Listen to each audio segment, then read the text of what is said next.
All righty. Well, welcome to our first Crisis Insider video for subscribers. And we are very pleased to have as our guest Drew Levinson. Drew is the EVP and head of media relations at LifeSci Communications. Welcome, Drew, first. Thank you, Seth. Very good to be with you. And I just want to go over a little bit of Drew's background before we attack the topic, which is how to deal with media during a crisis. I mean, Drew is like perfectly suited for this session because he was a journalist for 25 years. He was a former correspondent for CBS News. He did a number of natural disaster crises, including hurricanes. He covered Columbine. He covered the shooting at Virginia Tech. He covered he covered Enron. He covered a major explosion at a sugar plant factory in Savannah, large food recalls, a data breach for a national children's clothing retailer. He was also in the wars in Iraq and Afghanistan. The list goes on. Today, he is on, as journalists say, he's on the dark side. He's on the PR side. Yeah. As EVP, as we mentioned, EVP and head of media relations at LifeSci Communications. And the things he's working on most now is biotech and biopharma companies developing drugs and treatments to save lives, and the PR crises there as well. So, Drew, welcome. We couldn't ask for a more qualified guest. Well, thank you, Seth. I do appreciate the kind words. Okay, all right, and. So let's just jump right in, Drew. As a former reporter, put yourself back into your reporter days. There is let's say there's a crisis. We'll start with let's say a PR crisis as opposed to a natural disaster or a shooting or something like that. Let's just do a plain old PR crisis where, let's say, there is maybe a rogue CEO. Your CEO is out on social media and he or she is saying things that, the board is very upset about. It could hurt the financial picture of your company. It could be existential. I mean, your company, let's say, is a medium-sized to small company. The things that your CEO is saying on social media, you could lose a big part of your market share. So that really makes it what we would call a PR crisis. It's not a problem. It's not an issue. It is already a crisis. You're in the PR department. You're a communicator at that company. What do you do in anticipation of the inevitable phone call, text, email from reporters who are saying, Drew, what's going on over there? What do you do? How do you set it up? And what things should you have done weeks ago or months ago or years ago to prepare for this?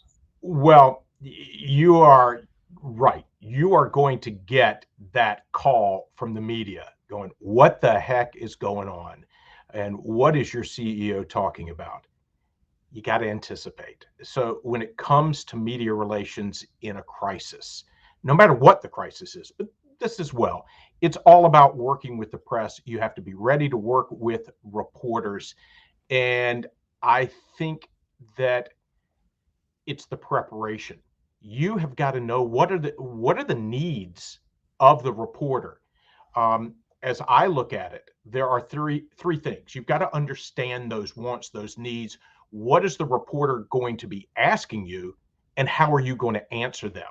And they're going to ask you whether it's a rogue CEO or any type of crisis. Why is this happening? What happened? I mean, Seth, you were a journalist, you know who, what, where, why, when, and you've got to be able to answer all of those questions. And the first thing you want to do when talking to or getting ready for a reporter, you might not have all the details, but you certainly need to have some type of holding statement, a plan. And that holding statement is going to help you as you outline. It's going to be your outline as you start to figure out what are you going to tell the members of the media.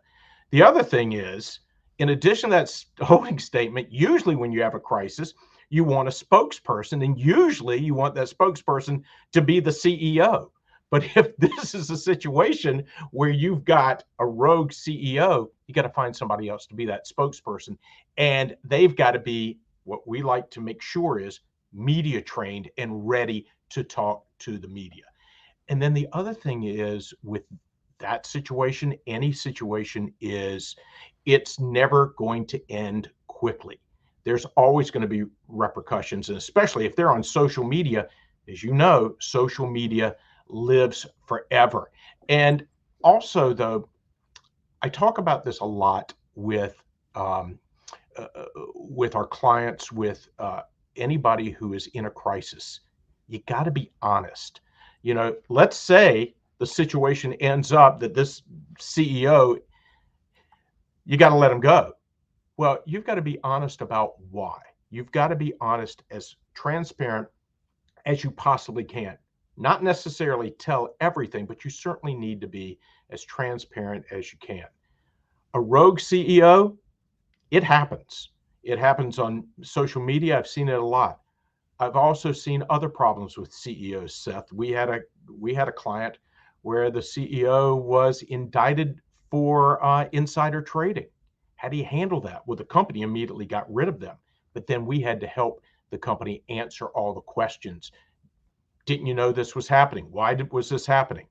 So it's all about preparation. I'm a basketball fan coming from the state of North Carolina, but I'm going to quote a basketball coach from the other side of the country. John Wooden, the former UCLA coach, used to say, failing to prepare is preparing to fail. It's all about preparation. So let's go back a little bit deeper. What do you have ready? Do you have a backup spokesman or spokesperson other than the CEO? Is that all planned out already? The holding statement, is it again, is it written out with blanks to be filled in? What's ready to go when the bell rings? The answer to both of those is yes. The spokesperson, you should always have more than one spokesperson. What happens if a crisis occurs, and you're not even talking about the CEO here, but what happens if a crisis occurs and the CEO is out of the country or unavailable on an airplane and you need somebody to talk? You always got to have a backup spokesperson. And the holding statement is exactly what you said. When we are developing holding statements for our clients, we try to figure out every scenario. And of course, you figure out 5 scenarios, there's going to be that 6. Sure. You figure out 5, there's the rogue CEO on social media. But you try to figure out as many as you can. And what you do is you fill in as much as you can. And then those blanks, as you said, then get filled in when you find out what has happened. Let's talk about timing. The bell has rung. We know the CEO is out there saying or doing things that we're not happy with. When do you put out that holding statement? Do you wait to review things? I mean, do you wait hours? Do you wait minutes? What's the procedure? I think it all depends on how it's going. One of the things I'm a big believer in being proactive, but sometimes you can still be reactive. This may be out there and the media has not caught on to it yet. That gives you a little breathing room, that gives you time, but you certainly have to start working on it. It's not hours. It's certainly not days. You have to have it prepared. And I would imagine, if I'm a board member and I'm seeing what that's happening, there's probably going to be a firing. That would be my guess. And if that indeed happens, then you're proactive. You put out a press release as quickly as you can. You put a statement out as quickly as you can. And the thing you can do when you're talking about getting these things out there is the world has changed because of social media. You used to have to put it out over the global news wire or whatever Right. news wire you're using. You can get a statement out there quickly. You don't have to send it to reporters. You don't have to do that. You can get it out there in digital media. So, but these are things you have to work fast, but you have to work smart. Right. And as the old expression goes, I'd rather be right than first. You want to make sure that you have it right, but you have to remember, if reporters are working on this, they're working as quickly as they can to get this story out. So you've got to be working equally quickly to try to get them the information they need. If you don't, Seth, they're still going to write the story. You might as well get in the story, get your narrative in there, be part of the narrative. Right. And so that's why you have to work quickly. Right. What are things that when you're watching from home, you're watching crisis response from home, and they're not your clients, thank goodness. What one or two things make you cringe? What a couple of things that you go, oh gosh, they're doing that wrong. Oh, cringe? Yeah. How about shouting at the television set and going, are you kidding me? There are a couple of things I hate. When I hear the reporter say, we reached out to the company and they refused to talk to us, or we reached out to the company and they said no comment. No comment is toxic. Use some other words. Those two words, reporters love it, and it makes you look guilty.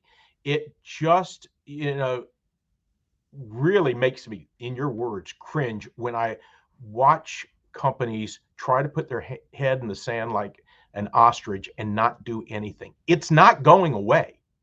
It's not going to magically disappear. You've got to do something. Nobody is saying that you have to hand the reporter, well, here's everything, but give the reporter little bits and pieces.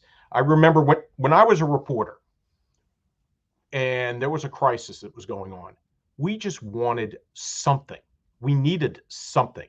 You mentioned at the top that I covered a sugar plant factory explosion in Georgia.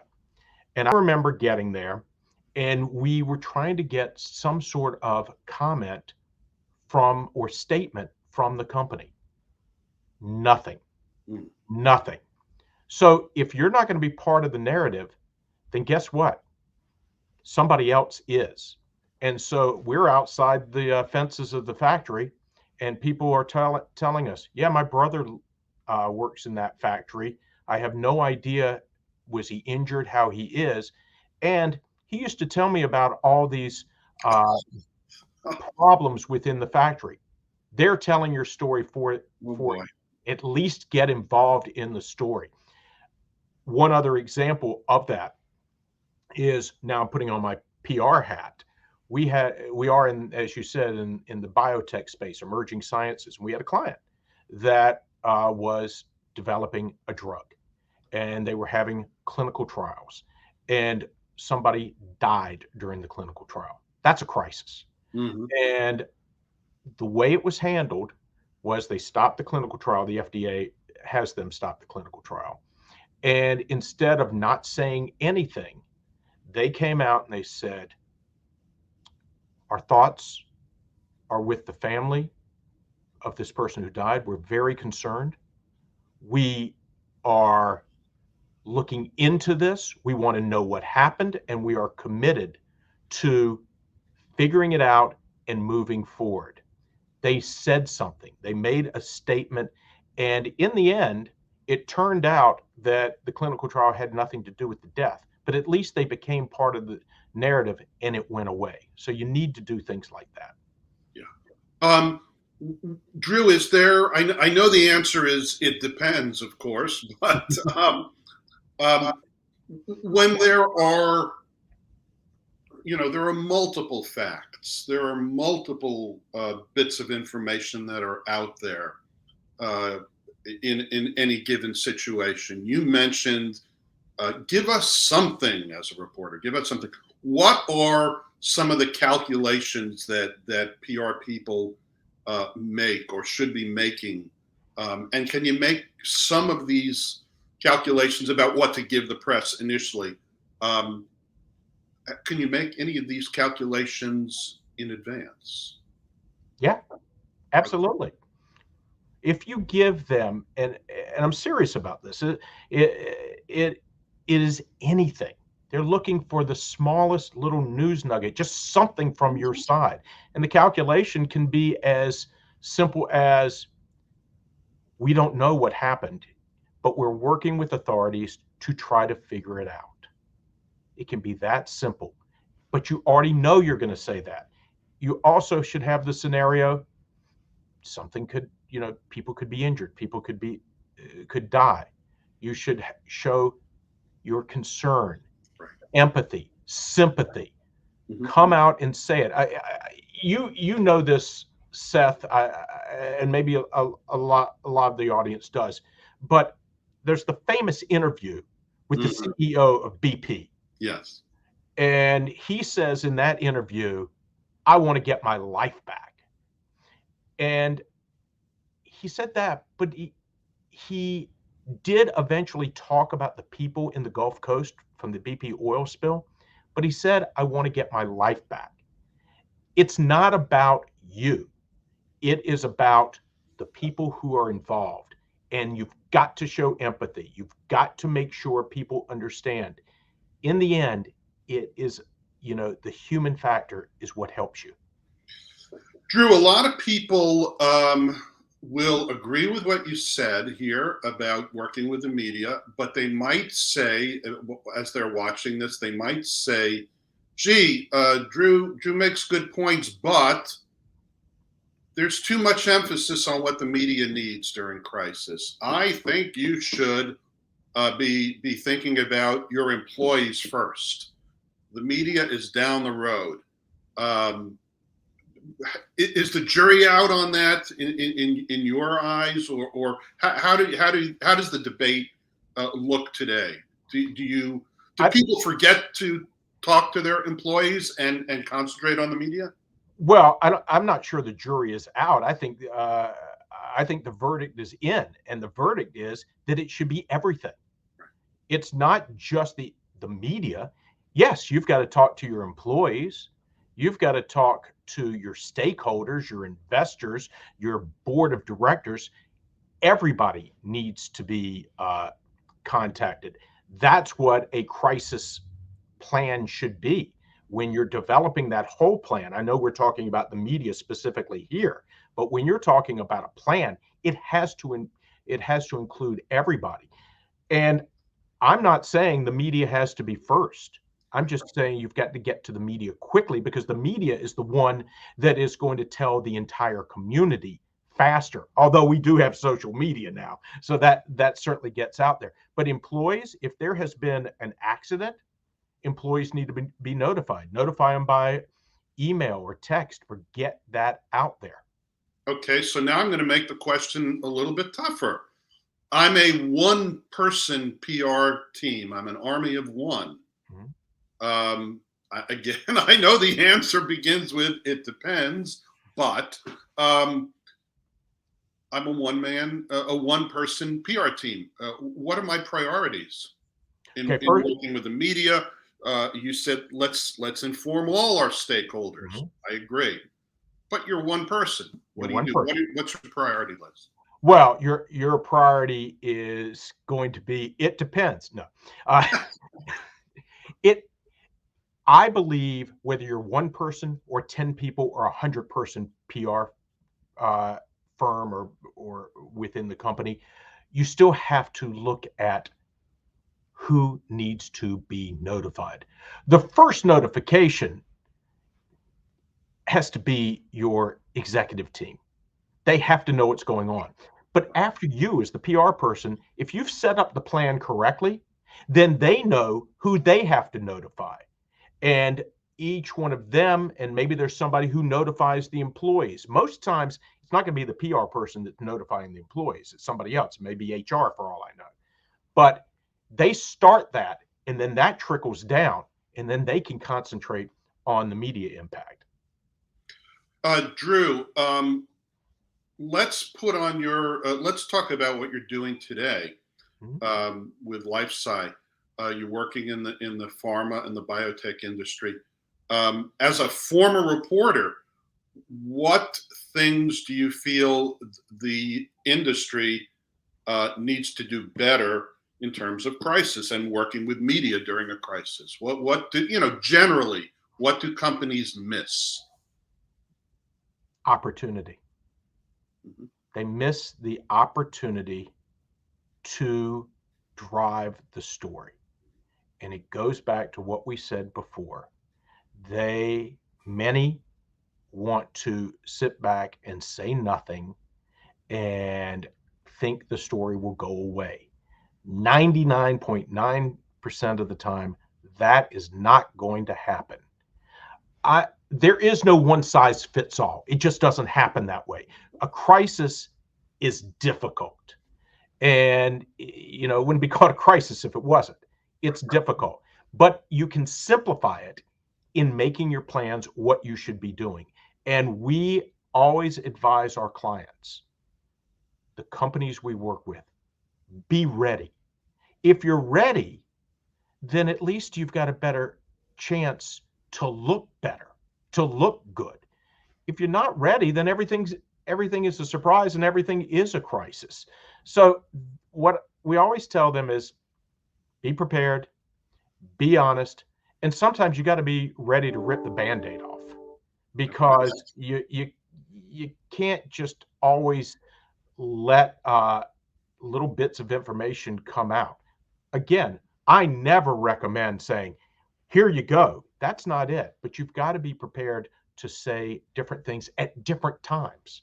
This story may be a month-long story. You're saying something at the beginning that maybe a month later you're saying something different.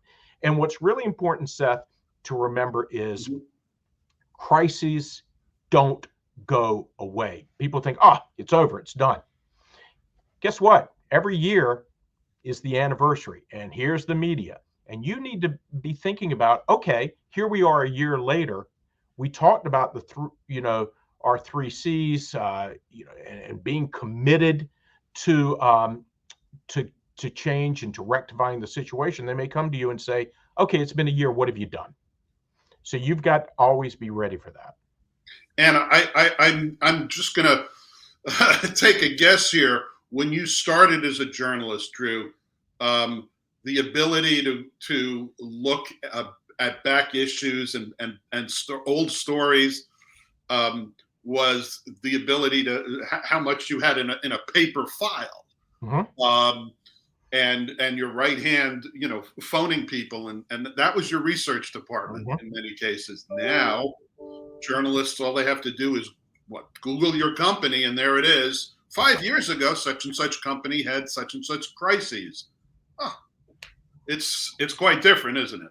It is very different. And that's why when we say, when it's news, now it lives forever, it's the same as when we're having this interview here.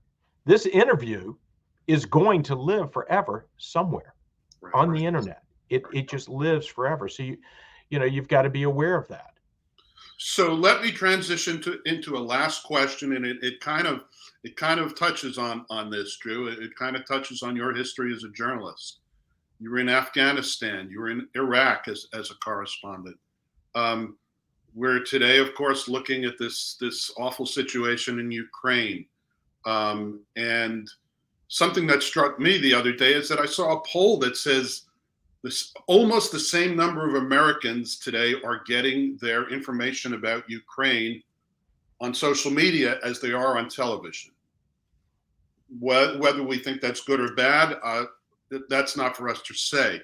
My question to you is, as an advisor to companies, what should companies take away from that? Well, just backing up to when I was in Iraq and in Afghanistan, social media was either non-existent Right. or in its infancy. So you're right, it changes. Today, everybody's a journalist. If you've got the iPhone or the whatever phone, you've got a camera, you're a journalist. And so a lot of things get out there uh, today that wouldn't before. And the fact that people are getting their news, according to this survey, maybe more from TV and from social media, in some ways that's good because it's information out there. But in other ways, you know, our reports were vetted. We made sure everything was accurate. But what that also tells me here is that, you know, I've used the word controlling your narrative a lot, but that really helps a company control the narrative. If there is a crisis, a situation, instead of waiting for the media, you want to get that holding statement out there, you can get that holding statement out there on social media. You could record a video from the CEO and put it out there on social media. You can control that with, and oftentimes without having to hold that press conference.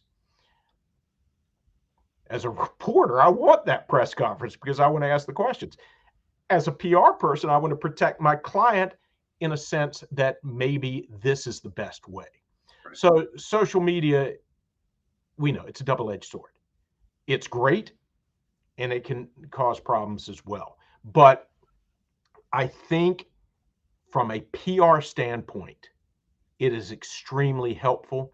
And in a crisis situation, it is too. But look what, going all the way back to what we talked about at the beginning of this, what did social media do?